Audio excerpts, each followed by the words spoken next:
तो guys finally आज हम बात करेंगे वायरल हिट के पार्ट 19 के बारे में। और पिछले चैप्टर में हमने देखा था हॉबिन और उसकी पूरी टीम जिन्होली को धप्पा करने के लिए पहुंच जाती है, जहां पे जिन्होली के काफी सारे बंदों को हॉबिन लोग पेलते हैं। बट जब डोंगशॉक उनके सामने आता है तो वैंगक अपने साथ के बंदों को कहता है तुम आगे जाओ, इसको मैं देखता हूँ। वैसे भी डोंगशॉक और वैंगक ने एक ही जेल में ट्रेनिंग करके बॉक्सिंग सीखी है, इसलिए उनका पुराना रिश्ता है। वैंगक को अपने सामने खड़ा देख डोंगशॉक अपना चश्मा निकाल के कहता है, वैंगक, मैं अब भी बोलूंगा ये सब मत कर। आखिर वो काम करने का क्या फायदा जो तुझे सूट नहीं करता। सीधे सीधे बोलूं तो हमें टारगेट करने से तुझे क्या मिल जाएगा। इससे ये सच तो नहीं बदल जाएगा ना कि तू एक अपराधी है जो जेल में रह के आया है। तुझे वही करना चाहिए जो तुझे सूट करता है। ये तेरा आखिरी मौका है वैंगक। मैं भूल जाऊंगा तू यहाँ मुझे मारने आया था। अगर तू मेरे साथ शामिल हो गया तो बता क्या तुझे मंजूर है। लेकिन वैंगक इसकी सारी बातों को इग्नोर करके रूमी को कॉल मिलाता है, जो अभी वैन के अंदर बैठ के इनका सारा टेक्निकल काम देख रही है। रूमी को समझ नहीं आता आखिर ये अभी उसको कॉल क्यों कर रहा है। वैंगक डोंगशॉक को हाथ से रुकने का इशारा करते हुए रूमी को कहता है, हे रूमी, मैं बस तुमसे इतना कहना चाहता हूँ, मैं तुम्हें पसंद करता हूँ। मैं जानता हूँ तुम्हारे लिए फीलिंग रखना मेरे लिए सही नहीं है, लेकिन मुझे लगा अगर मैं अभी तुम्हें अपनी फीलिंग नहीं बताऊंगा तो बाद में पछताऊंगा। मैं जानता हूँ मेरे ये कहने के लिए तुम मुझसे नफरत करने लगोगी, लेकिन मैं से कहना चाहता हूँ क्या ये सब कुछ खत्म होने के बाद हम कॉफी में चल सकते हैं। माफ करना, मैंने तुम्हें तब कॉल करी जब तुम बिजी थी। ठीक है, अब मैं तुमसे बाद में बात करता हूँ। हमें रूमी की तरफ से कुछ भी नहीं बताया जाता उसने क्या कहा। और वैंगक अपनी बात खत्म करके फोन को जेब में रख के डोंगशॉक को कहता है, डोंगशॉक, कॉल में ये सारी बातें करने के बाद मुझे लगता है मैं बिना कोई चोट खाए यहाँ से नहीं जा पाऊंगा। डोंगशॉक मोटा एक स्माइल के साथ कहता है, तुम सच में काफी कूल बंदे हो, बिल्कुल मेरी तरह। लेकिन चिंता मत कर, तू बिना चोट खाए तो वैसे भी यहाँ से नहीं जा पाएगा क्योंकि मैं तेरी वाट लगाने वाला हूँ। डोंगशॉक के ये कहते ही ये दोनों एक दूसरे के मुंह पे पंचेस बजा देते हैं। इसके बाद डोंगशॉक थोड़ी फुर्ती दिखाते हुए वैंगक के ऊपर काफी सारे पंच मारता है, जिन्हें वो सबको डॉच करता है। वैंगक के थोड़ा पीछे हटते ही डोंगशॉक उसको कहता है, तू काफी अच्छा लड़ रहा है, लेकिन क्या तेरे अंदर बस इतना ही दम है? क्या तू मेरे सारे हमलों से बस बचने वाला है, टफ गाय वैंगक? ये कहते हुए डोंगशॉक बहुत ही स्पीड में वैंगक की तरफ बढ़ता है उसको मारने के लिए। लेकिन इसके बाद हम एक पास्ट का सीन देखते हैं जहाँ पे ट्रेनिंग के दौरान वैंगक का मास्टर वैंगक को डोंगशॉक की पुरानी फाइटिंग वीडियोस दिखाता है और वैंगक से पूछता है इस वीडियो में देख के तुम्हें क्या लग रहा है। वैंगक को साफ नजर आ रहा होता है उसको जितनी भी ये डोंगशॉक की वीडियो दिखाई गई है उनमें डोंगशॉक बॉक्सिंग के सिर्फ बेसिक मूव्स का इस्तेमाल कर रहा है। इसलिए वैंगक अपने मास्टर को कहता है वो सिर्फ बेसिक मूव्स का इस्तेमाल कर रहा है, लगता है वो अपने दुश्मनों को काफी हल्के में ले रहा है। लेकिन वैंगक का मास्टर मैगी खाते हुए कहता है ये सच नहीं है। सच तो ये है कि उसके पास सिर्फ ये बेसिक मूव्स ही हैं। वो बॉक्सिंग का एक चैंपियन बना था इन्हीं मूव्स का इस्तेमाल करके। उसे आज तक बेसिक मूव से ऊपर बढ़ के एफर्ट्स लगाने की जरूरत ही नहीं पड़ी, क्योंकि आज तक उसको इतना कोई खतरनाक दुश्मन मिला ही नहीं जिसके लिए बेसिक मूव से ज्यादा अटैक लगे कोई। भले ही डोंगशॉक बेसिक मूव्स का इस्तेमाल करता है, लेकिन उसके बावजूद भी उसके फटके काफी ज्यादा खतरनाक होते हैं और डोंगशॉक को सिर्फ आते भी बेसिक मूव्स ही हैं। वैंगक इन बातों से हैरान नहीं होता, लेकिन उसका मास्टर उसके कंधे में हाथ रख के कहता है, वैंगक, मैंने ही डोंगशॉक को सिखाया है। मुझे याद है मैंने उसे किस तरह की कॉम्बो सिखाई थी। लगता है जैसे ये कल की ही बात होगी। दरअसल मैं कहना चाहता हूँ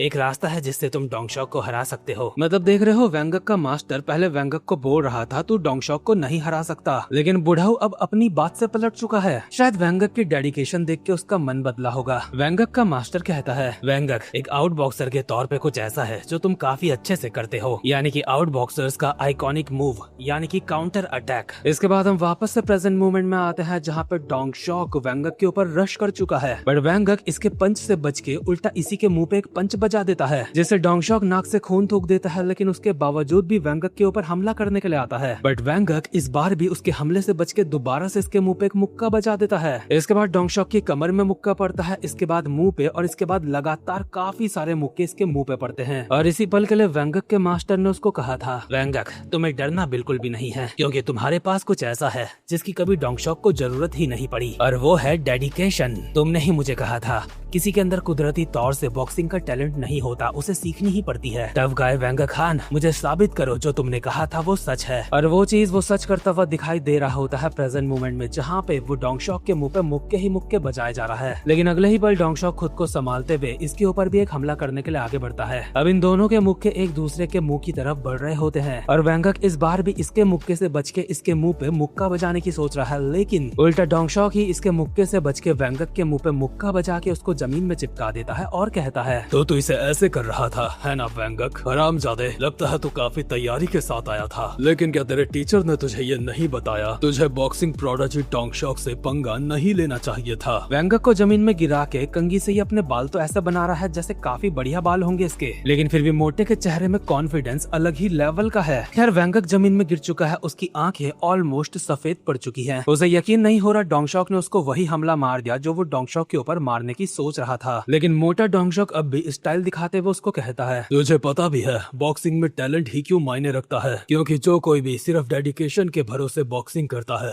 अंत में वो मारा जाता है। मोटा इसके मुंह पे पैर रख के कहता है, लेकिन चिंता वाली कोई बात नहीं वैंगक, क्योंकि तेरे सारे दोस्त भी जल्दी ही मरने वाले हैं। हमारे बॉस बड़े ही हैरत अंगेज तरीके से चीजों को हैंडल करने में काफी ज्यादा माहिर हैं। वो बहुत ज्यादा चालाक है और सिर्फ इतना ही नहीं, वो बहुत ज्यादा बेरहम है। कभी कभी तो लगता है बॉस के अंदर कोई इमोशंस ही नहीं है। और इन सारी बातों का बेसिकली मतलब ये है कि तुम सबके सब मरने वाले हो। इसके अगले सीन में हम देखते हैं हॉबिन लोगों को, जिनके सामने से कुछ गैंगस्टर्स चलते हुए आ रहे होते हैं। उनमें से एक होता है वही नेमलेस गैंगस्टर जिसने शोंगजुन को मारा था। क्योंकि इस गैंगस्टर ने पिछली बार हॉबिन को जिंदा छोड़ दिया था, इसलिए अभी हॉबिन को देख के कहता है, क्या ये वही लड़का है जो मुझे उस दिन दिखा था? हे ईश्वर, मुझे माफ कर देना। मुझे नहीं लगता पिछली बार का किया हुआ वादा मैं अब निभा पाऊंगा। इसका साफ मतलब है पिछली बार जो शोंगजुन ने हॉबिन को मारने से मना करा था, अब वो वादा ये नहीं निभा पाएगा। और यहीं दूर वैन के पास जहाँ पे दोनों की दोनों ग्योल खड़ी हैं, ये आपस में चिक चिक कर रही होती हैं कि मैंने कभी सोचा नहीं था कि मुझे तुम्हारे साथ मिलकर काम करना पड़ेगा। लेकिन दोनों को जल्दी ही रियलाइज हो जाता है ये इस चीज का वक्त नहीं, क्योंकि इनके सामने भी काफी सारे गैंगस्टर्स आ चुके हैं इनको मारने के लिए। इतने में ही वो शिप जिसमें ड्रग्स है वो भी यहाँ पे पहुंच जाती है और इसी शिप के ड्रग्स को हॉबिन लाइव स्ट्रीम में दिखाना चाह रहा है ताकि वो जिन्होली को फंसा सके, रंगे हाथों पकड़ सके। लेकिन अभी इस शिप की लाइव स्ट्रीम करने के लिए हॉबिन लोग यहाँ पे मौजूद नहीं होते, क्योंकि उनके पंगे होने वाले हैं। और शिप से बाहर आते हैं जिन्हो के खास बंदे और उनके कुछ चमचे, यानी कि डैनियल स्मिथ मांगिल और mister drag. Daniel Smith ship से बाहर आते हुए कहता है, वो तो मैं फाइनली कोरिया वापस आ गया। लेकिन ये क्या, मुझे कहा गया था शिप से उतरते हुए काफी ज्यादा सतर्क रहना है, लेकिन यहाँ पे तो हमारा स्वागत करने के लिए कोई मौजूद नहीं। लगता है डोंगशॉक किसी और के साथ पंगे कर रहा है। तो चलो सामान उतारने का काम करते हैं। दूसरी तरफ वैंगक को जमीन में गिरा के डोंगशॉक एक सुट्टा मारते हुए कहता है, वैंगक, क्या तुझे समझ आ चुका है?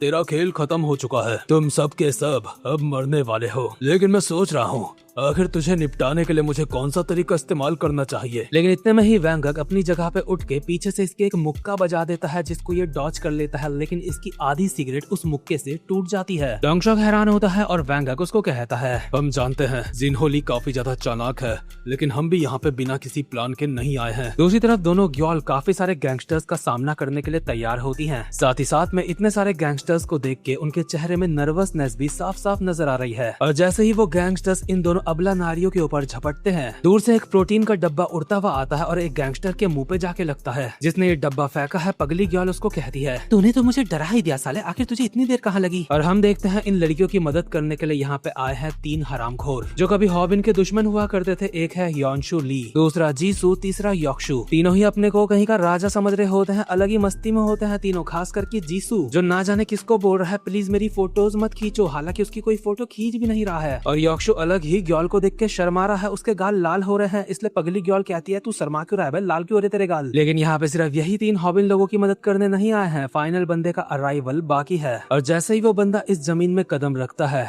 तो नेमलेस गैंगस्टर की हालत खराब हो जाती है उसे देख के। और हॉबिन के चेहरे में जैसे एक स्माइल आती है तो वो बंदा इन लोगों को कहता है, हॉबिन, मुझे चिंता हो रही थी क्योंकि तुमने मुझे कहा था एक जंग होने वाली है, लेकिन क्या इस सब को तुम सच में एक जंग कहते हो? खैर, डरने वाली कोई बात नहीं है, मैं बस एक मामूली सा बूढ़ा इंसान हूँ और कुछ नहीं। यानी कि गलत बंदे की एंट्री हो चुकी है इन पंगों में। सैमडैक को देख के नेमलेस गैंगस्टर कहता है, तुम्हारा नाम आज भी बरकरार है। तुम उसी नेमलेस यूनिट से हो जिससे मैं था, जहाँ पे कोड नेम्स तक सीक्रेट रखे जाते थे। तुम्हारे पास किसी को भी निपटाने का लाइसेंस है। मैंने तुम्हारे बारे में काफी कुछ सुना है, तुम एक लेजेंड हो। ये सारी बातें ये गैंगस्टर इंग्लिश में बोल रहा है, जिन्हें सुन के सैमडैक कहता है, अरे यार, लगता है उसे इस्तेमाल करे हुए मुझे काफी ज्यादा वक्त हो चुका है। मुझे नहीं लगता मैंने कभी पहले इतना ज्यादा होपलेस महसूस करा है। मैं अभी इस चीज को बिल्कुल भी हैंडल नहीं कर पा रहा हूँ। गैंगस्टर एक स्माइल के साथ इंग्लिश में कहता है, क्या तुम अभी अपनी स्किल्स की बात कर रहे हो, लेकिन सैमडैक स्किल्स की बात नहीं कर रहा था। वो कहता है वो दरअसल बात यह है कि मैं कोरिया में काफी लंबे समय से रह रहा हूँ, इसलिए मुझे कम से कम थोड़ी बहुत तो उस चीज की प्रैक्टिस कर लेनी चाहिए थी। शिट, अब मैं इंग्लिश और ज्यादा नहीं समझ पा रहा हूँ, मैं वो भूल चुका हूँ। लेकिन तू तो वही हरामजादा है ना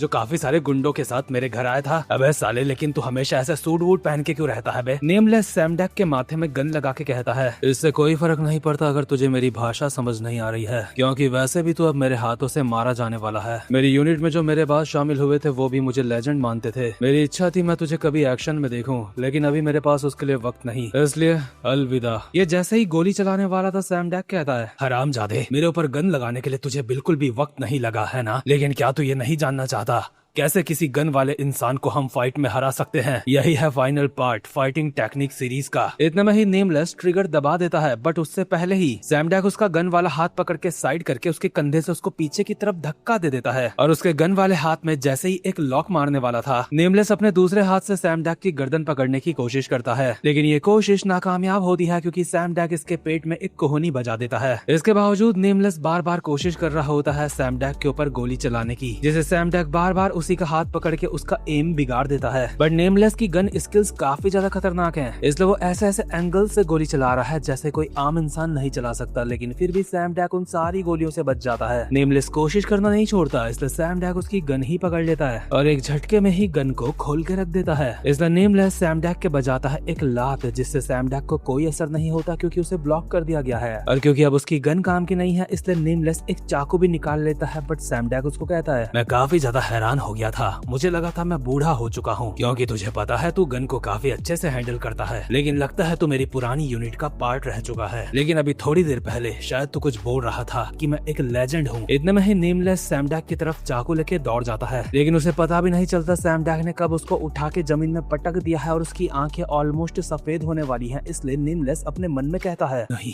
ये इंसान एक लेजेंड नहीं है, ही इज अ मिथ। सैमडैक इसका चाकू जमीन में फेंक के कहता है, मैं कोई लेजेंड नहीं हूँ, मैं बस एक आम बूढ़ा इंसान हूँ। किसी चाकू वाले इंसान से कैसे फाइट करे या फिर किसी ऐसे से कैसे फाइट करे जिसके पास गन है, ये सब करने के कोई तरीके नहीं होते। बात बिल्कुल सिंपल है, जो ताकतवर होता है वो जीत जाता है। ये कह के सैमडैक यहाँ से जाने लगता है। इसके बाद हम देखते हैं डैनियल स्मिथ को, जो जिन्होली से कॉल पे बात करते हुए कहता है, यहाँ पे सब कुछ सही चल रहा है, मांगिल ड्रग को उतार रहा है, इसलिए चिंता करने वाली कोई बात नहीं। लेकिन जिन्हो इसको कहता है, तुझे संभल के रहना होगा क्योंकि इस वक्त हम लोग मुसीबत में हैं। जिन्हो की ये बात सुनकर डैनियल स्मिथ कहता है, आखिर वो क्या बात होगी जिससे बदनाम जिन्होली भी इतना ज्यादा डर गया? आखिर वो वाला जिन्होली कहा गया जिसने इंटरनेशनल गैंग के बॉस को चाकू मारा था? जिन्हो कहता है, बकवास मत कर, जैसा मैंने कहा वैसा कर, संभल के रहियो। कॉल कट होते ही डैनियल स्मिथ एक सिगरेट जलाते हुए खुद से कहता है, संभल के तो रहूंगा ही, मुझे दोबारा से जेल थोड़ी जाना, अभी अभी तो कोरिया आया हूँ मैं। लेकिन इतने में ही डैनियल स्मिथ के सामने आ जाता है हॉबिन, और ये सब कुछ स्नैपर लाइव स्ट्रीम में दिखा रहा है। डैनियल स्मिथ हॉबिन को देख के कहता है, क्या तू ही वो है जो हमारी मुसीबत की वजह बना हुआ है? साले घमंडी हाई स्कूलर, तेरी तो तुझे लगता है तो किसी की भी ऐसे वीडियो बना सकता है? क्या यूट्यूब किसी की प्राइवेसी से ज्यादा ऊपर है? लेकिन हॉबिन की ऑडियंस कमेंट्स में बात कर रही होती है कि ये बंदा देखा देखा लग रहा है और वो इसको पहचान भी जाते हैं। और डैनियल स्मिथ की असली पहचान है एक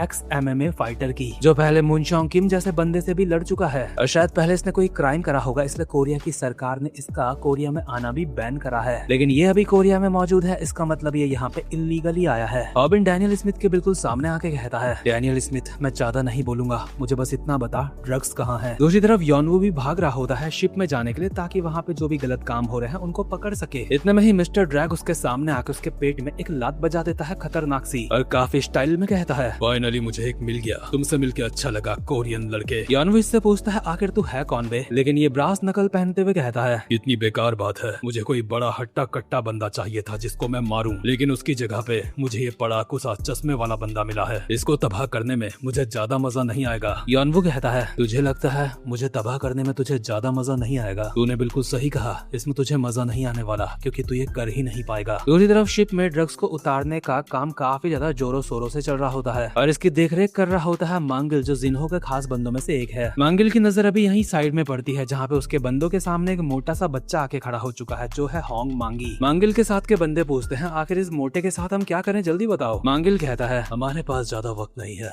उसे जल्दी से निपटा दो। इतने में ही मांगिल के पीछे से आ जाता है टेहुन और कहता है, अबे साले, जरा तेरे बोलने का तरीका तो देख। प्रीटी बॉय, तुझे नहीं लगता हम अभी अभी मिले हैं, उसके बावजूद तू काफी ज्यादा अकड़ के बात कर रहा है। हमें बताया जाता है मांगिल को भी टाइकोंडो आता है और वो भी ITF, जिसमें हाथ और पैर दोनों का इस्तेमाल करते हैं। ऑब्वियसली वो टेहुन को भी आता है और इसको एक स्माइल के साथ कहता है, अबे साले हरामजादे, मैं हमेशा ऐसे अकड़ के ही बात करता हूँ। लेकिन इसके बाद हम वैंगक वर्सेस डोंगशॉक में वापस आते हैं और जैसा कि हमें पता है वैंगक और डोंगशॉक ने एक ही जेल से बॉक्सिंग सीखी थी और उस जेल के सारे बॉक्सर चुंगुई बॉक्सिंग टीम का हिस्सा होते हैं। इसलिए अभी हम उसी टीम के एक बंदे को देखते हैं जिससे पूछा जाता है कि चुंगुई बॉक्सिंग टीम में अब तक का सबसे ज्यादा ताकतवर बॉक्सर कौन है। यही सवाल उसी टीम के एक गैंगस्टर से भी पूछा जाता है और यही सवाल उस टीम के एक मछुआरे से भी पूछा जाता है और ये सारे के सारे इस बात का सिर्फ एक ही जवाब देते हैं, यानी कि चुंगुई बॉक्सिंग टीम का सबसे ज्यादा ताकतवर बॉक्सर है द लिविंग लेजेंड डोंगशॉक। और यहाँ पे मैं अपनी तरफ से डोंगशॉक को लिविंग लेजेंड नहीं बोल रहा हूँ, यहाँ पे लिखा गया है उसको लिविंग लेजेंड। ये बिल्कुल उसी तरीके से है जैसे किसी ठेले में आपको सारे सड़े गले आम मिलेंगे, लेकिन उनमें से जो एक सबसे बढ़िया होगा वो भी भले ही खराब होगा, लेकिन अगर बाकियों से अलग है तो उसका काफी ज्यादा मतलब तारीफ हो सकती है कि वाह ये तो काफी बढ़िया है। शायद उसी तरीके से डोंगशॉक को लिविंग लेजेंड कहा जा रहा है। खैर ये मोटा लिविंग लेजेंड अभी बढ़िया करके वैंगक को पेल रहा होता है, उसके मुंह से खून निकलने लगता है। वैंगक भी ये मान चुका होता है ये मोटा काफी ज्यादा खतरनाक है और इसने आज तक कभी जिम भी ज्वाइन नहीं करा, लेकिन उसके बावजूद भी ये मोटा एक प्रोडिजी है। इतने में ही मोटा प्रोडिजी भागते हुए वैंगक की तरफ आके उसके पेट में एक मुक्का बजा देता है। वैंगक दोबारा से काफी ज्यादा दर्द में चला जाता है और उसे दोबारा से अपने मास्टर की याद आती है, जब उसके मास्टर ने कहा था तुम सिर्फ डिटर्मिनेशन के दम पे एक प्रोडिजी को नहीं हरा सकते। वो भी यही रहा होता है, डोंगशॉक ने वैंगक का मार मार के कुत्ता बना दिया होता है, उसके इतने मुक्के पड़ रहे होते हैं कि वो गिन भी नहीं सकता। वैंगक को एक बार फिर से जमीन में गिरा के डोंगशॉक कहता है, तो तुझे क्या लगता है वैंगक,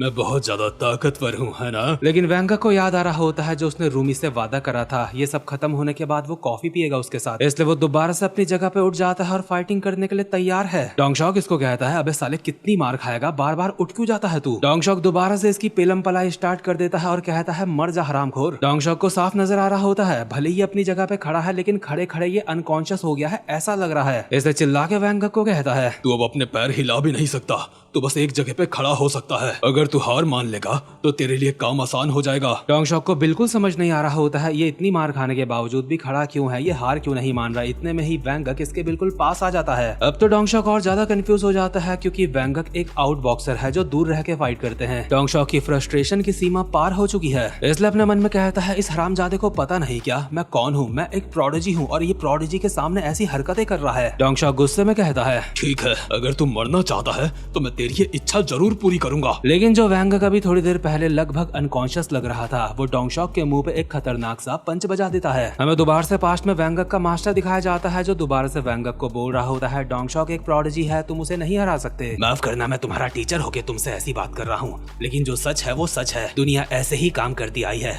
और आगे भी ऐसे ही काम करती रहेगी। तुम एक प्रोडिजी को सिर्फ अपनी डिटर्मिनेशन के दम पे नहीं हरा सकते और यही बात डोंगशॉक को भी पता है, इसलिए मुक्का खा के जमीन में गिरने के बाद अपने मन में सोचता है, आखिर अभी अभी क्या हुआ, सिर्फ अपनी डिटर्मिनेशन के दम पे ये एक प्रोडिजी को नहीं हरा सकता। यहाँ पे कुछ तो गड़बड़ है। और गड़बड़ तो साफ नजर आ रही होती है वैंगक की आंखें क्योंकि अब भी सफेद हैं। इसके बाद हमें दोबारा से चुंगुई बॉक्सिंग टीम के वो 3 बंदे दिखाए जाते हैं जो बोल रहे थे कि डोंगशॉक सबसे ज्यादा ताकतवर बंदा है। ये लोग अब भी यही बोल रहे होते हैं चुंगुई बॉक्सिंग टीम का सबसे ज्यादा ताकतवर बंदा डोंगशॉक ही है, लेकिन अब चुंगुई बॉक्सिंग टीम का सबसे ज्यादा ताकतवर बॉक्सर बदल चुका है। ये लोग कहते हैं ये एक पल के लिए डोंगशॉक से तो फाइट कर लेंगे लेकिन जिस ताकतवर बंदे की ये बात कर रहे हैं उससे नहीं करेंगे, और वो बंदा है टफ गाय वैंगक, क्योंकि वैंगक एक ऐसा बंदा है जिसको कितना भी मार लो वो दोबारा से खड़ा उठ जाता है, चाहे उसे मार मार के अधमरा ही क्यों ना कर दो। अभी प्रेजेंट मोमेंट में भी यही हो रहा होता है। लगभग अनकॉन्शियस वैंगक एक और मुक्का बजा देता है डोंगशॉक के मुंह पे। डोंगशॉक वापसी में हमला करने की कोशिश करता है, वैंगक उसके साइड में मुक्का बजा देता है जिससे डोंगशॉक ऐसा मुंह बना लेता है कि उसे कमर दर्द के एड में एक रोल मिल सकता है इससे। लेकिन कमर दर्द के ऊपर ध्यान देने का भी वक्त नहीं क्योंकि उसके मुंह पे एक और काफी जबरदस्त सा पंच पड़ता है जिससे डोंगशॉक का मुंह एक फटे हुए टमाटर की तरह हो जाता है। इससे पहले कि ये टमाटर खुद को संभाल पाता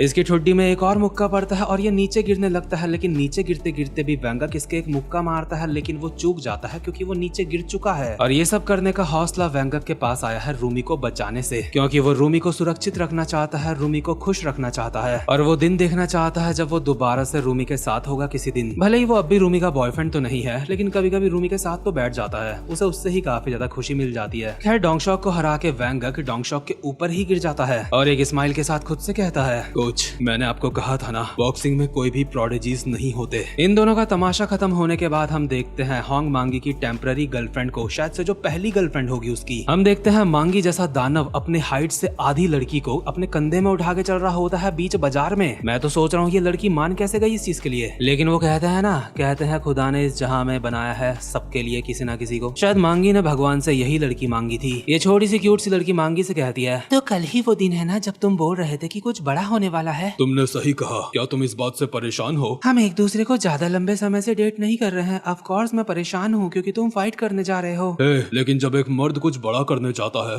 तो तुम्हें उसे रोकना नहीं चाहिए। वैसे माफ करना, तुम्हें सच बताऊं तो थोड़ा डर तो मुझे भी लग रहा है। अगर ऐसी बात है तो मांगी तुम्हें वहाँ नहीं जाना चाहिए, तुम्हें भाग जाना चाहिए। तुमने कहा था तुम्हारा सामना असली गैंगस्टर्स से होने वाला है, तुम्हें उससे फाइट करने की कोई जरूरत नहीं। लेकिन मैंने तुमसे ये नहीं कहा। मुझे इस बात की चिंता है, मुझे इस बात से डर लग रहा है। मुझे तो इस बात का डर है कहीं मैं उन सबको खत्म ना कर दूं। इसके बाद हम प्रेजेंट मोमेंट में पहुंचते हैं जहां पे मांगी ने काफी अच्छे से काफी सारे गैंगस्टर्स को जमीन में पेल रखा होता है। ये गैंगस्टर्स मुंह खुला रख के बेहोश हो चुके हैं। इतने में ही मांगी के पेट में गुड़गुड़ भी स्टार्ट हो जाती है, लेकिन जैसे ही वो टेहुन की तरफ देखता है तो मंगिल नाम का बंदा टेहुन के मुंह पे टाइकोंडो स्टाइल में एक खतरनाक सी लात बजा देता है। ये देख के मांगी काफी ज्यादा हैरान होता है और मंगिल नीचे पड़े टेहुन को कहता है, उठने की कोशिश मत कर, वैसे भी तू मरने वाला है। तू सच में हान शुशियोंग का ही लड़का है। मुझसे वैसे ही फाइट कर जैसे शुरुआत में कर रहा था। अब तुझे क्या हो गया? तू सच में उतना ही कमजोर है जितना बाकी के साउथ कोरिया वाले हैं। इसके अगले सीन में हम देखते हैं मिस्टर ड्रैग को जो योनवू को काफी बढ़िया करके पेल रहा होता है। योनवू के पेट पे मुंह पे काफी बढ़िया करके मुक्के पड़ रहे होते हैं और वो उड़ उड़ के काफी दूर जा रहा होता है। लेकिन इसके बावजूद भी योनवू हार नहीं मानता और दोबारा से खड़ा होने की कोशिश करता है और हो भी जाता है। उसे साफ महसूस हो रहा है उसके सामने वाला बंदा काफी ज्यादा स्ट्रॉन्ग है। लेकिन हैरानी तो योनवू को तब होती है जब इतना ज्यादा स्ट्रॉन्ग बंदा योनवू को देख के कहता है, आखिर साला ये सब क्या है? तेरे साथ दिक्कत क्या है? मैंने पहले तुझे मार के गिरा दिया था,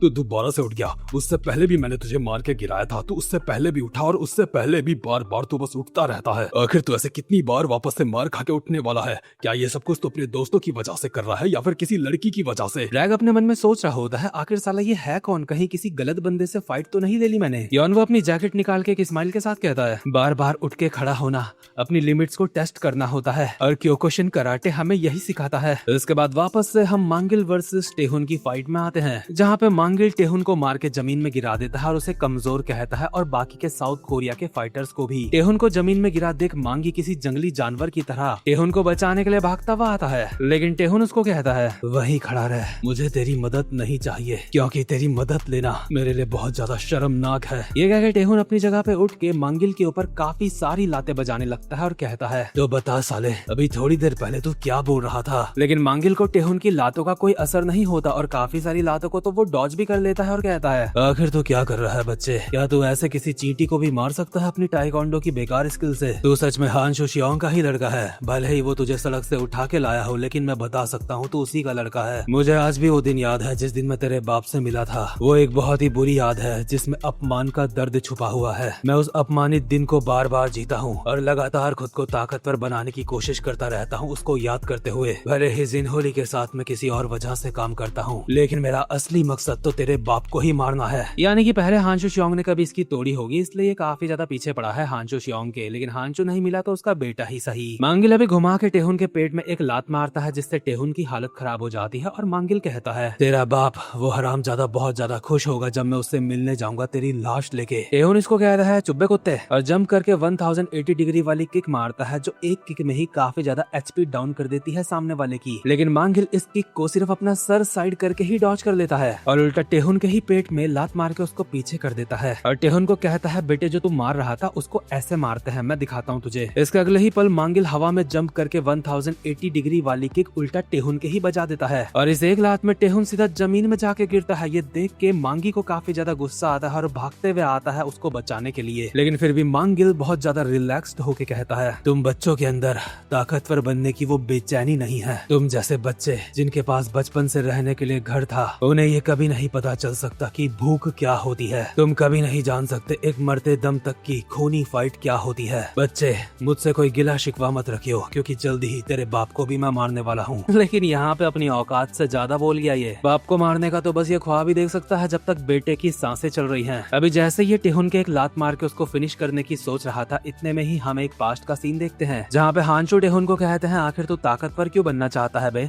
तू उतना सीरियस नहीं है ताकतवर बनने के लिए, मैं ये महसूस कर सकता हूँ। टेहुन कहता है, आखिर आप अचानक से ये बात क्यों बोल रहे हो कि मेरे अंदर वो बेचैनी नहीं है कि मुझे ताकतवर बनना है? हांशु कहते हैं, देख मैं चाहता हूँ तेरे पास ताकतवर बनने की कोई वजह हो, क्योंकि तेरे पास टैलेंट बहुत तगड़ा है, लेकिन सिर्फ टैलेंट से कुछ नहीं होगा। टेहुन कहता है, आखिर आप ऐसे क्यों बात कर रहे हो? लगता है बुढ़ापे में आपकी कुछ ज्यादा ही जुबान चलने लगी है। टेहुन, अगर तुम्हारे पास ताकतवर बनने की कोई वजह नहीं है तो तुम कभी भी किसी को हरा नहीं पाओगे। हाँ डैड, मैं आपकी बात समझ चुका हूँ, लेकिन आपको बुढ़ापे में इतना नहीं बोलना चाहिए। कम से कम इतना बोलने से पहले अपने नकली दांत निकाल देने चाहिए। और मेरे अंदर ताकतवर बनने की बेचैनी नहीं है, इस बात का रोना धोना बंद करो, क्योंकि मेरे पास वो है। मेरे पास वजह है ताकतवर बनने की। मुझे ताकतवर बनना है क्योंकि मैं उस हरामजादे हॉबिन को बचाना चाहता हूँ, और मैं अब दोबारा कभी किसी से नहीं हारूंगा। प्रेजेंट मोमेंट में हम देखते हैं मांगिल जो टेहुन के ऊपर लात मारने वाला था। टेहुन ने अपनी दोनों टांगों से उस लात को रोक लिया है और अपनी दोनों टांगों को स्प्रिंग के जैसा इस्तेमाल करके मांगिल के पेट में लात मार के उसको दूर फेंक देता है। लेकिन मांगिल वापस अपनी जगह पे उठ जाता है और टेहुन जो दोबारा से 1080 डिग्री किक मारने की सोच रहा है उसे कहता है, तू पिछली बार भी नहीं मार पाया था, अब भी नहीं मार पाएगा बेटे। लेकिन जैसे जैसे टेहुन 1080 डिग्री वाली किक मारना स्टार्ट करता है, मांगिल को इस बात में डाउट होने लगता है, क्या सच में ये 1080 डिग्री वाली किक ही मार रहा है या फिर कुछ और मार रहा है? क्योंकि अगर ये 1180 डिग्री वाली किक मार रहा है तो थोड़ा पास से जंप करना चाहिए था इसे, ये तो थोड़ा दूर से कर रहा है। लेकिन काफी ज्यादा दूर से भी टेहुन की किक घूमते हुए इसके तक पहुंच जाती है। मांगिल इस किक के सामने काफी ज्यादा होपलेस हो चुका है और ये किक खाने से पहले अपने मन में कहता है, क्या ये वो चीज करने वाला है जो प्रोडिजी हांशु शियोंग भी नहीं कर पाया था? ये अपनी इस उम्र में 1440 डिग्री वाली किक मारने वाला है। और टेहुन की उम्र में ये किक हांशु भी नहीं मार पाता था, लेकिन टेहुन इस किक से मांगिल को मार के पीछे फेंक देता है, जो कि काफी ज्यादा हैरानी वाली बात होती है होंग मांगी के लिए भी, क्योंकि टेहुन ने काफी खतरनाक किक मारी है। मांगिल टेहुन को कहता है मरती हुई आवाज में, जो मैं नहीं कर सकता वो तू कैसे कर पाया? और जिस वक्त मैं तेरे बाप से मिला था उस वक्त तेरा बाप भी ये नहीं कर पाया था। तू सच में एक ऐसा मॉन्स्टर है जिसने अपने बाप को भी पीछे छोड़ दिया। टेहुन इसके लात बजाते हुए कहता है, तू हार चुका है इसलिए अपना मुंह बंद कर हरामखोर। और तू मॉन्स्टर किसको बोल रहा है साले? कुछ ज्यादा ही बदतमीजी कर रहा है तू। और इसके अगले ही सीन में जिन्हो ली भी इस एरिया में पहुंच जाता है अपनी कार में और किसी को कॉल कर रहा होता है जो इसकी कॉल उठा नहीं रहा है, इसलिए जिन्हो ली खुद से ही कहता है, मैं यहाँ पे पहुंच चुका हूँ, लेकिन कितनी अजीब बात है, आखिर वो मेरा कॉल क्यों नहीं उठा रहा है? हम देखते हैं यहाँ पे अभी हमें कमेंट सेक्शन भी दिखाया जाता है। इसका मतलब ये किसी लाइव स्ट्रीम में है जहाँ पे लोग कमेंट्स में लिख रहे हैं, तेरे कोई बंदे इसलिए कॉल नहीं उठा रहे हैं क्योंकि वो सब पिट चुके हैं हाई स्कूलर से, और अब आगे जो होने वाला है उसके लिए काफी ज्यादा एक्साइटेड होते हैं। यानी कि शायद हॉबिन इसके पास आ चुका है इससे फाइट करने के लिए। लेकिन हॉबिन तो डैनियल स्मिथ से पंगे करने गया था, तो वो यहाँ पे कैसे हो सकता है ये हमें आगे पता चलेगा। इसके अगले सीन में हम यूनाइटेड स्टेट के एक पास्ट का सीन देखते हैं जहाँ पे मिस्टर ड्रैक काफी सारे बंदों को मार के उनके ऊपर बैठा होता है और सबके पर्स के अंदर से माल पानी निकाल के काफी ज्यादा खुश हो रहा होता है क्योंकि उसके आज के पौवे का इंतजाम हो गया। वैसे ये पौवे वाली बात मैंने खुद से कही है, लेकिन इतने में ही यहाँ पे डैनियल स्मिथ आता है। इस वक्त डैनियल स्मिथ और ड्रैक एक दूसरे को जानते नहीं थे। डैनियल स्मिथ यहाँ पे आके ड्रैक को कहता है, तो तू ही वो बंदा है ना जो यहाँ पे पूरी सिटी में काफी ज्यादा बदनाम है? मैंने सुना है पूरी सिटी का तू सबसे ज्यादा बेरहम कातिल है। यहाँ रह के तू काफी ज्यादा बोर हो गया होगा, कैसा रहेगा तू मेरे साथ दूसरे देश चले? मुझे एक बहुत बढ़िया जगह पता है जिसको कोरिया कहते हैं। मैंने कोरिया और किम जोंग उन के बारे में सुना है। मैं तुझसे उस बारे में बात नहीं कर रहा हूँ। वो सब छोड़, मैं तेरे साथ चलूंगा अगर तू मुझे पैसे देगा। इसी तरीके से ये डैनियल स्मिथ के साथ कोरिया आया, लेकिन प्रेजेंट टाइम पे लगातार जब ये योनवू के ऊपर पंचेस मारे जा रहा है और योनवू बार बार उठ के खड़ा हो जा रहा है, इससे काफी ज्यादा फ्रस्ट्रेट होकर ड्रैक कहता है, क्या तुझे मुझसे डर नहीं लगता? आखिर तू हार क्यों नहीं मान रहा है? ड्रैक को समझ नहीं आ रहा होता आज तक उसने इतने सारे बंदों को मारा है तो इसको हरा क्यों नहीं पा रहा है। इसने योनवू के बाल पकड़ रखे होते हैं। योनवू फिर भी कहता है, अगर तुम खुद से डरोगे तो अपने दुश्मन से भी डरोगे। तुम्हारा दुश्मन कोई भगवान नहीं, वो भी एक इंसान है। यही बात कही थी क्योकुशिन कराटे के फाउंडर ने। ये कहते हुए योनवू इसके पेट में खतरनाक सा मुक्का बजा देता है। इसके बाद दोबारा से अपनी पूरी जान लगा के एक और मुक्का, इसके बाद एक एक और। इसके बाद ड्रैग की जब अगली पेमेंट आ रही होती है उससे पहले ही वो जमीन में गिर जाता है, इसलिए ठीक से नहीं पड़ता उसके, यानी कि ड्रैग को काफी बढ़िया खर्चा पानी मिल चुका है, अब वो नहीं उठने वाला। इसी के साथ हमें बताया जाता है क्योकुशिन कराटे हार ना मानने का दूसरा नाम है। ये उस एक इंसान का दृढ़ विश्वास है जो खुद को बेस्ट बनाना चाहता है। इसलिए योनवू खुद से कहता है अगर मुझे हार ही माननी होती तो मैं कभी इसको करना स्टार्ट ही ना करता, क्योंकि अपने लिमिट से पार जाने का नाम ही क्योकुशिन कराटे है। और क्योंकि ये लौंडा हांचो शियोंग से भी ट्रेनिंग ले चुका है, इसलिए एक पास्ट के सीन में हम हांचो को देखते हैं जो इसके बारे में कहते हैं वो एक काफी अजीब लड़का है, वो एक अमीर फैमिली से आता है, उसके एग्जाम्स में भी काफी अच्छे नंबर आते हैं, लेकिन उसके बावजूद भी वो क्योकुशिन के रास्ते में चलना चाहता है। पहले तो मैंने इस बात के लिए उसे थोड़ा डिस्करेज करा था, लेकिन ये देखने के बाद वो कितना ज्यादा सच्चे दिल से अपना काम कर रहा है, मैंने उससे माफी मांगी। लोग कहते हैं मेरा बेटा टेहुन ताइक्वांडो के लिए बहुत ज्यादा सीरियस है और मेरा भी यही मानना है, लेकिन कोई और भी है जिसकी मेहनत कोई मजाक नहीं। यहाँ तक कि योनवू के सामने टेहुन की मेहनत मुझे थोड़ी नकली लगने लगती है। योनवू एक बेस्ट मार्शल आर्टिस्ट बनना चाहता है। योनवू एक ऐसा इंसान है जो अच्छे से समझता है एक असली मेहनत क्या होती है। दूसरे सीन में योनवू ड्रैग को हरा के काफी ज्यादा खुश होता है और अपने मन में कहता है मैं ताकतवर बनने के रास्ते में एक कदम आगे बढ़ चुका हूँ, ये काफी अच्छा लेसन था। इसके अगले सीन में हम देखते हैं डैनियल स्मिथ और हॉबिन के पंगे। हॉबिन लगातार डैनियल स्मिथ के पंचेस मारे जा रहा होता है, लेकिन वो सारे डॉज करता है, जो कि डैनियल भी बड़े प्यार से ऑब्जर्व कर रहा है और उसे कहता है तू काफी अच्छे से इसे कर रहा है, लगता है तूने काफी अच्छे से ट्रेनिंग करी है, क्योंकि तेरी फॉर्म भी एक नौसीखिए के लिए काफी ज्यादा बढ़िया है। लेकिन इसके बाद डैनियल हॉबिन के ऊपर लगातार काफी सारे पंचेस बजाने लगता है, जिससे स्नैपर को हॉबिन की चिंता होने लगती है। ऑडियंस में भी कुछ लोग बोल रहे होते हैं डैनियल स्मिथ सच में काफी ज्यादा अच्छा फाइटर है, ये बंदा इतना ज्यादा अच्छा फाइटर है कि पहले मुनशोंग किम से भी फाइट कर चुका है। हॉबिन इसके सारे पंचेस को ब्लॉक कर रहा होता है, इतने में ही डैनियल इसके पेट के साइड में मुक्का मार के कहता है तेरी फाइट लगाना तो काफी ज्यादा आसान है, मैंने सुना है तो एक स्ट्रीमर है, क्या तू ऐसी स्किल्स के साथ स्ट्रीम करता था। इसके बाद हॉबिन की एक और लात पड़ती है और स्नैपर चिल्ला के कहता है हॉबिन क्या हो गया, तूने कहा था तूने 3 महीने तक ट्रेनिंग करी है, वो काम क्यों नहीं आ रही? क्या वो लाल कच्चे वाले अंकल तुझे बेवकूफ बना रहे हैं, उन्हें कुछ आता भी है या फिर नहीं? कुछ लोग तो कमेंट्स में सैम डैक को टकला भी बोल रहे होते हैं जो टकला होने वाला है, और कुछ लोग बोल रहे होते हैं किसी का ऐसा मजाक नहीं उड़ाना चाहिए जिसके बाल झड़ रहे हों। लेकिन इतने में ही हॉबिन वापस अपनी जगह पे उठ के थोड़ा सीरियसली कहता है स्नैपर इतना कंटेंट काफी होगा है ना। ये सुनकर डैनियल स्मिथ, स्नैपर और ऑडियंस इन सबको कुछ समझ नहीं आ रहा होता आखिर इसका क्या मतलब है। लेकिन हॉबिन अपनी हड्डियां चटकाते हुए कहता है मैं अब तक इसको इसलिए नहीं मार रहा था क्योंकि मैं चाहता नहीं था कि लाइव स्ट्रीम जल्दी खत्म हो जाए। ये सुनकर डैनियल स्मिथ को थोड़ी हंसी आ जाती है और गुस्से में हॉबिन के एक पंच मारता है, लेकिन हॉबिन गोली की रफ्तार से उस पंच के पड़ने से पहले ही अपने उल्टे हाथ से इसके मुंह पे खतरनाक सा मुक्का बजा देता है। ये देख के स्नैपर और ऑडियंस दोबारा हैरान हो जाते हैं और हॉबिन कहता है माफ करना लेकिन मेरे पास बहुत सारे सीक्रेट मूव्स हैं। इसके बाद हम हॉबिन के ट्रेनिंग के टाइम का सीन देखते हैं जहाँ पे सैम डैक हॉबिन के ऊपर बैठा होता है और हॉबिन पुशअप्स मार रहा है। सैम डैक हॉबिन से पूछता है एक एमएमए फाइटर के लिए सबसे ज्यादा मुश्किल चीज क्या हो सकती है फाइट में। हॉबिन कहता है ऑब्वियसली अगर किसी एमएमए फाइटर के सामने उससे ज्यादा टैलेंटेड बंदा आ जाए तो यही सबसे मुश्किल होगा। लेकिन सैम डैक इस चीज को साफ मना कर देता है नहीं ऐसा नहीं है, बल्कि किसी एमएमए फाइटर को सबसे ज्यादा मुश्किल किसी उल्टे हाथ के बंदे से फाइट करने में हो सकती है। हॉबिन को समझ नहीं आता आखिर उल्टे हाथ वाले बंदे से फाइट करने में क्या मुश्किल हो जाएगी किसी को। इसलिए सैम डैक हॉबिन को समझाते हुए कहते हैं उल्टे हाथ वाले लोगों की पॉपुलेशन दुनिया में 10% है और यही 10% एमएमए में भी अप्लाई होता है। लेकिन अगर कोई इंसान अपने उल्टे हाथ का इस्तेमाल कर सकता है और सीधे हाथ का भी तो उसे एक एमएमए फाइट में काफी ज्यादा एडवांटेज मिलता है। ऊपर से एमएमए फाइटर लेफ्ट हैंडेड लोगों को काफी ज्यादा टैलेंटेड कहते हैं।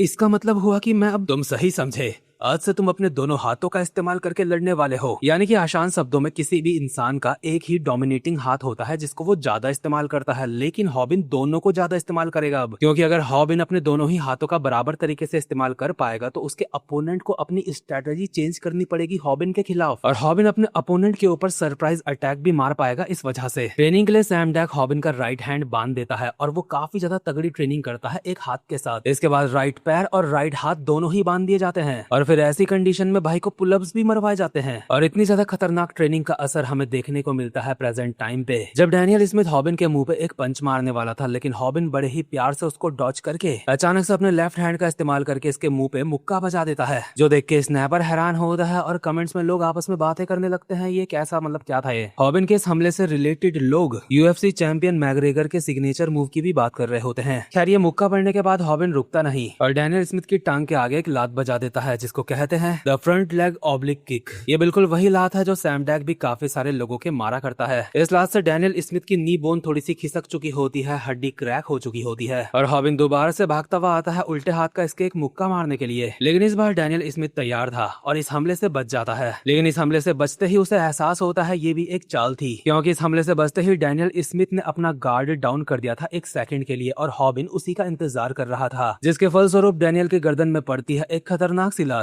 वैसे मैं काफी शुद्ध हिंदी भी बोल लेता हूँ, है ना। खैर स्नैपर तो अभी हैरान पे बस हैरान ही हो जा रहा होता है। इतने में हॉबिन डैनियल स्मिथ की गर्दन में एक चोक अटैक मार देता है, जिससे डैनियल स्मिथ का छिचोरापन 2 सेकंड में बाहर आ जाता है। डैनियल स्मिथ की हालत खराब हो चुकी है और कमेंट्स में हॉबिन के नारे लग चुके हैं, क्योंकि वो काफी बढ़िया फाइट कर रहा है और लोग काफी इंप्रेस है उससे। इसके बाद सीन शिफ्ट होता है और हम देखते हैं इस एरिया में फाइनली जिन्हो ली भी पहुंच चुका है, जो कि हमने पहले भी देखा था। उसके बंदे उसकी कॉल का जवाब नहीं दे रहे होते और उसको पिछली बार ऐसे दिखाया गया था जैसे हॉबिन उसके सामने खड़ा है, लेकिन ऐसा नहीं होता। दरअसल अभी उसके सामने आए होते हैं योनशु, जीशु और योक्शु, जो कि एक तरीके के भाड़े के गुंडे हैं जिन्हें हॉबिन ने पैसे देके यहाँ बुलाया है। जीसु जिन्हो को कहता है, तुझे क्या लगता है तेरे लोग कॉल क्यों नहीं उठा रहे हैं? क्योंकि उन सबकी वाट लग चुकी है हरामजादे। इसके छोटे भाई योक्शु को भी याद आता है जिन्हो यानी कि 244 ने पहले इसको भी मारा था, इसलिए कहता है 244 काफी समय बाद मिल रहा है, हमारा कुछ अधूरा काम बाकी रह गया है, तुझे उस वक्त ही मुझे मार देना चाहिए था, तेरा नाम 244 है ना? जीसू कहता है, हरामजादे गैंगस्टर, तेरा नाम जिन्हो ली है असली, है ना? तुझे क्या लगा था तू एक गैंगस्टर है इसलिए हम तुझसे डर जाएंगे? लेकिन जिन्हो अजीब सा मुंह बना के कहता है कि चलो यार तुम दोनों भाई मुझे मारने के लिए आए, ये तो मुझे समझ आता है, लेकिन ये तीसरा लौंडा क्यों आया मुझे मारने के लिए? योंशु जिन्हो के बिल्कुल करीब आके कहता है, मैं पैसे खिलाया हूँ, पैसे मिल रहे हैं मुझे। लेकिन जिन्हो अचानक से इसके पेट में बड़े ही प्यार से एक चाकू भी डाल देता है और कहता है ये भी लेता जा, और बिल्कुल इसके कान के बगल में आके कहता है, योंशु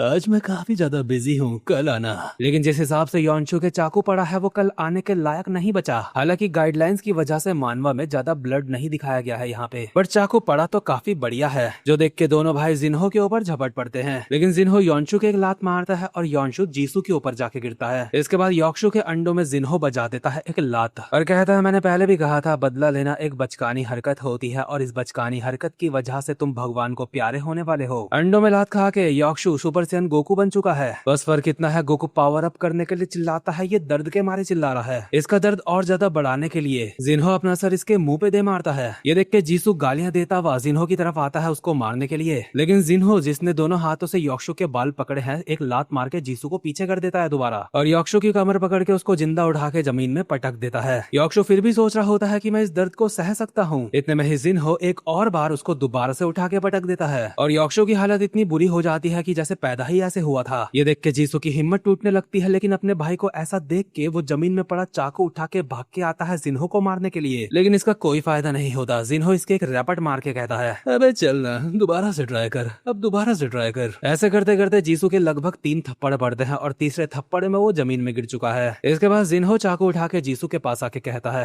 आखिर तूने ये सब क्यों करा? अब अपने भाई को मरते हुए बहुत ही ध्यान से देख। और अचानक से ही जीसू के पीछे पड़े योक्शु के पेट में बहुत ही प्यार से जैसे मक्खन काट रहा होगा ऐसे चाकू डाल देता है। जीसू काफी हैरान होता है और ये हैवान उसको कहता है, तेरा भाई यहाँ तेरी वजह से मरने वाला है क्योंकि तू उसको यहाँ पे लेके आया, लेकिन उसके साथ साथ में तेरा भी यहाँ पे काम 25 होने वाला है। जैसे ही जिन्हो जीसू को भी घप करके अप करने की सोच रहा था, अचानक से पीछे से हॉबिन जंप करता हुआ आता है और उसके हाथ में लात मार के चाकू छुड़वा देता है। स्नैपर इस सब की लाइव स्ट्रीम कर रहा है, इसलिए ऑडियंस ने भी देख लिया है जिन्हो अभी क्या करने की कोशिश कर रहा था। इसलिए जिन्हो हॉबिन को कहता है, बहुत बढ़िया, तूने तो मुझे रंगे हाथों पकड़ लिया। हॉबिन अभी इससे बात करने में टाइम वेस्ट नहीं करता, वो जल्दी से एम्बुलेंस को कॉल करके कहता है, जल्दी यहाँ पे आओ, यहाँ पे सीरियस मैटर है। ऑडियंस को समझ नहीं आ रहा होता है आखिर योंशु यहाँ पे क्या कर रहा है और क्या हॉबिन सच में जिन्हो ली से फाइट करने वाला है। जिन्हो हॉबिन की तरफ आते हुए कहता है, हॉबिन तो फाइनली हम मिल गए। मैंने तेरी माँ को हायर करने के लिए कुछ लोग भेजे हैं, लेकिन तूने अपनी माँ को बहुत ही अच्छी तरीके से कहीं छुपा दिया है। लेकिन तुझे नहीं लगता तू किसी को भूल रहा है? मैं किसी को भूल रहा हूँ? आखिर तू किसकी बात कर रहा है? मैं बात कर रहा हूँ बोमी चोई की। तूने ये तो देख लिया कि तेरी माँ को कुछ ना हो, लेकिन तू इस चक्कर में बोमी के बारे में भूल गया। तुझे ये ध्यान रखना चाहिए था